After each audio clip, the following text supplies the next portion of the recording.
सभी को मेरा राम राम। आज मैं आप सभी को सुंदरकांड की कुछ विशेषताएं बताने जा रही हूँ। सबसे पहले तो इस कांड का नाम सुंदरकांड क्यों रखा गया, क्योंकि इस कांड में दर्शन मिला माता सीता का, कहलाए उनके पुत्र हनुमान, हृदय लगाया श्री राम जी ने, पवन पुत्र को अपना पुत्र मान, मिली सूचना एक दूजे की, सिया मात और रघुनंदन को, सुमिरन करते विभीषण जी का, पाया उनके दर्शन को, कर अभिषेक विभीषण का, दिया लंकापति का नाम, श्री राम भक्त हनुमान को किया अनपायनी भक्ति प्रदान, बल में कोई कमी नहीं थी फिर भी किया ब्रह्मास्त्र का मान, इसी कारण इस अध्याय का नाम रखा सुंदरकांड। जाम्बवंत की वचन सुनकर के हनुमान जी निकल पड़े। सर्वलोक के देवताओं ने हनुमान जी की परीक्षा लेने के लिए सुरसा नामक सांपों की माता को भेजा राक्षसी के रूप में, जिसने हनुमान जी को आहार बनने के लिए अपने मुख में आने के लिए कहा। सुरसा ने बताया कि उसे ब्रह्मा जी का वरदान है कि कोई उसे लांघ नहीं सकता, इसलिए तुम्हें मेरे मुख में आना ही होगा।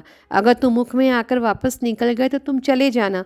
ज्यों ज्यों वह अपना मुख का विस्तार बढ़ाती त्यों त्यों हनुमान जी अपना रूप बढ़ाते। जैसे ही उसने अपना मुख 100 योजन का किया तब हनुमान जी अति लघु रूप कर सुरसा के मुख में घुस गए और बाहर आ गए और बोले, लो माँ, मैंने ब्रह्मा जी का वरदान झूठा नहीं होने दिया। तब सुरसा ने हनुमान जी को आशीर्वाद दिया कि तुम बोलो बुद्धि के भंडार हो, इसलिए तुम श्री राम जी का कार्य अवश्य पूरा करोगे। जिसके पास धीरज, सूझ, बुद्धि और पराक्रम ये 4 गुण हो उसकी सफलता सर्वदा निश्चित है। जिस पर श्री रघुवर की छाया कोई उसको रोक ना पाया। अति लघु रूप में समुद्र पार करके हनुमान जी लंका में प्रवेश करने लगे। वहाँ लंकिनी नामक एक राक्षसी थी जो द्वार पर पहरा दे रही थी, जिसने हनुमान जी ने देख लिया और अपने आहार बनने को कहने लगे। तब हनुमान जी ने लंकिनी को मुष्टि का मार धरा पर गिरा दिया। वह खुद को संभालते हुए उठी और हाथ जोड़ बोली, जब ब्रह्मा जी ने लंकेश को वरदान दिया था तब ब्रह्मा जी ने लंका की रक्षा का भार मुझे सौंपा था। मेरी सेवा अवधि क्या है ये पूछने पर ब्रह्मा जी बोले, जब तू एक वानर की मार से परास्त होकर बेहाल हो जाए तो समझ लेना कि अब राक्षस राज का असुरों सहित नाश निश्चित है। लंका के विनाश का समय आ गया है। जाओ हनुमान, आप श्री राम जी का कार्य पूर्ण करो। हनुमान जी लंका में प्रवेश कर पूरे लंका में सीता माता को ढूंढे पर उन्हें सीता माता कहीं दिखाई नहीं पड़ी। खोजत खोजत सिया को कपि पहुँचे उस धाम, शंख चक्र तुलसी जहाँ निश्चय उस घर में राम। हनुमान जी के मन में यह विचार आ ही रहा था कि लंका तो राक्षसों का निवास स्थान है, तो यहाँ पर राम के भक्त कैसे। इतने में विभीषण जी राम का जाप करते करते जाग गए। हनुमान जी ब्राह्मण का रूप लेकर विभीषण के पास गए और उनसे उनका परिचय मांगा। तब विभीषण जी ने बताया कि वह राक्षस कुल के हैं, लेकिन वह राम के अनन्य भक्त हैं। जब हनुमान जी को शंका हुई कि एक राक्षस श्री राम के भक्त कैसे, तब विभीषण ने बताया कि वे रावण के छोटे भाई हैं और इन तीनों भाइयों ने ब्रह्मा जी की घोर तपस्या की थी, जिससे ब्रह्मा जी प्रसन्न होकर इन तीनों को वरदान मांगने को बोले। दोनों बड़े भाइयों ने तो शक्ति मांगी, इन्होंने नारायण की अनन्य भक्ति मांगी और उनका दर्शन मांगा। तब ब्रह्मा जी ने बताया कि जब नारायण श्री राम का अवतार लेकर लंका आएंगे तब तुमको उनका दर्शन होगा।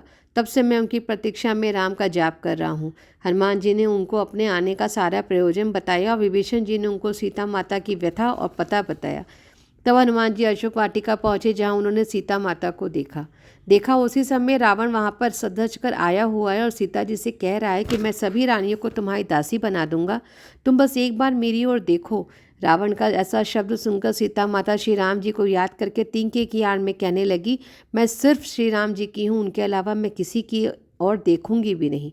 माता सीता रावण के सामने आते ही तिनका हाथ में ले लेती थी। आखिर सीता जी और तिनका का संबंध क्या था, इसके पीछे 2 तरह की कहानी है, पर जो कहानी मुझे सही लगती है सुनने के बाद वह मैं आपको बता रही हूँ। सीता माता भूमि से उत्पन्न हुई है, अतः उनका नाम है भूमिजा, और तिनका भी भूमि से पैदा हुआ है, संस्कृत में उसे कहते हैं भूमिज। अतः सीता माता और तिनका भाई बहन है, क्योंकि दोनों ही भूमि से उत्पन्न हुए हैं, तो एक भाई अपनी बहन की रक्षा करते हैं। हनुमान जी सीता जी को विरह में व्याकुल देकर राम जी द्वारा दी गई अंगूठी उनके पास फेंकी और श्री राम जी का गुणगान करने लगे। हनुमान जी जब उनके सम्मुख प्रकट हुए तो यह सोचकर कि जरूर कोई मायावी राक्षस है, सीता माता ने अपना मुंह फेर लिया। तब हनुमान जी ने कहा कि मैं कृपा निधान श्री राम जी की शपथ खाता हूँ कि मैं राम जी का दूत हूँ और श्री राम जी द्वारा दी गई निशानी अंगूठी मैं ही लेकर आया हूँ। तब हनुमान जी ने सीता माता को श्री राम जी का पूरा संदेश सुनाया और बोले, राम जी अपने वानर सेना के साथ जल्दी लंका पर आक्रमण करके सभी राक्षसों का संहार करेंगे और आपको यहाँ से ले जाएंगे। माताओं को हृदय में धैर्य धारण करने को कहा। माता को जब वानरों पर संदेह हुआ तो हनुमान जी ने अपना पर्वत के आकार का शरीर पकड़ करके वानरों की शक्ति से उन्हें अवगत कराया। माता सीता ने जब उन्हें लौट जाने को कहा तो हनुमान जी ने कहा कि मैं राम जी का दूत हूँ, कुछ तो कौतुक करके जाऊँगा माँ, और शत्रु की शक्ति और उसकी दुर्बलता के बारे में भी जानकर जाऊँगा। मैं यहाँ लीला करना चाहता हूँ ताकि शत्रु के हृदय में यह भय उत्पन्न हो कि अगर दूत में इतनी शक्ति है तो श्री राम जी में कितनी शक्ति होगी। सीता जी ने उन्हें आशीर्वाद दिया कि तुम बल और शील के निदान हो जाओ। हे पुत्र, तुम अजय अमर गुणों के खजाने हो जाओ। श्री रघुनाथ तुम पर अपार कृपा करे, तुम उनके लाडले हो जाओ। तब हनुमान जी वाटिका में घुस गए और फलों को खा वृक्षों को उखाड़ फेंका। वहाँ पर रक्षा कर रहे राक्षसों ने जाकर रावण को बताया कि वानर अशोक वाटिका में घुस आया है और उसने पूरी वाटिका उजाड़ दी। यह सुनकर रावण ने अपनी सेना व अक्षय कुमार को भेजा, जिसे हनुमान जी ने मार डाला। अपने पुत्र के वध के बारे में सुनकर रावण को बहुत क्रोध आया और उसने अपने ज्येष्ठ पुत्र मेघनाथ को भेजा और कहा कि उसे बांध कर लेकर आना। मेघनाथ और हनुमान जी के बीच युद्ध हुआ तो मेघनाथ ने ब्रह्मास्त्र का प्रयोग किया। तब हनुमान जी ने विचार किया कि अगर मैं ब्रह्मास्त्र को नहीं मानता हूँ तो इसके अपार महिमा मिट जाएगी। हनुमान जी की ब्रह्मा जी का वरदान था, फिर भी उन्होंने ब्रह्मा जी को मान रखा और खुद को नागपाश में बांध लिया। रावण के समक्ष पहुंचकर हनुमान जी ने कहा कि हे रावण, तुम सीता जी को श्री राम जी को लौटा दो और श्री राम जी के चरण कमल को हृदय में धारण करके लंका का पर अचल राज्य करो। धर्म विरुद्ध कार्य से सदा अनर्थ होता है। पाप स्वयं ही अपने कर्ता को जड़ से मूल से नाश कर देता है। तुम्हारा यह कृत्य पूरी लंका का विनाश कर देगा। रावण को यह सब सुनकर क्रोध आया। उसने हनुमान जी का वध करने की आज्ञा दी। विभीषण ने विनती की कि दूत को मारना नहीं चाहिए, यह नीति के विरुद्ध है, इसलिए इसे दूसरा दंड दिया जाए।